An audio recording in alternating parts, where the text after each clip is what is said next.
gece sərsizlik. Ürəkdə bir ad var, o da sənsən. Bir bakışın yetti, değişti bu hayat. Sanki karanlıkta doğdu yeni bir sabah. Gözlerin ulduz kimi parlayır gecede. Adın yazılıp benim bütün hikayemde. Seninle yollarım daha ışıklı oldu.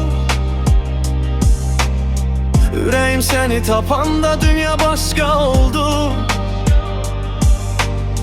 Sözler bazen az kalır hisleri demeye. Çünkü sevgim sığmır hiçbir cümleye.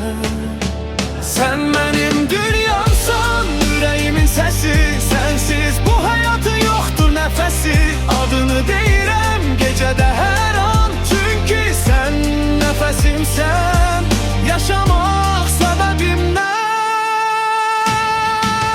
Sen benim dünyamsan, yüreğimin sesi. Sensiz bu yüreğde kalmır sabri güç hevesim. Adını deyirəm gecede her an. Çünkü sensiz hiç kimem seninle cahan.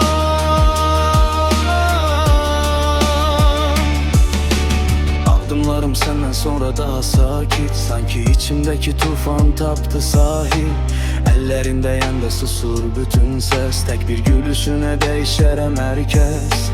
Gece mesajların yuxumu da oğurlayır. Profile bakanda yüreğim alıştı yanır. Kıskanıram küleye deyip saçına. Adını yazmışam yüreğimin başına.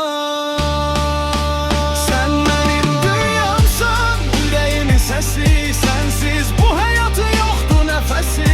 Adını deyirəm gecede her an. Çünkü sen nefesimsen, yaşamak sebebimden.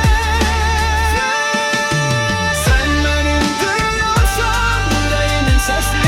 Sensiz bu yüreğde kalmırsa bir güç hevesim. Adını deyirəm gecede her an. Çünkü sensiz hiç kime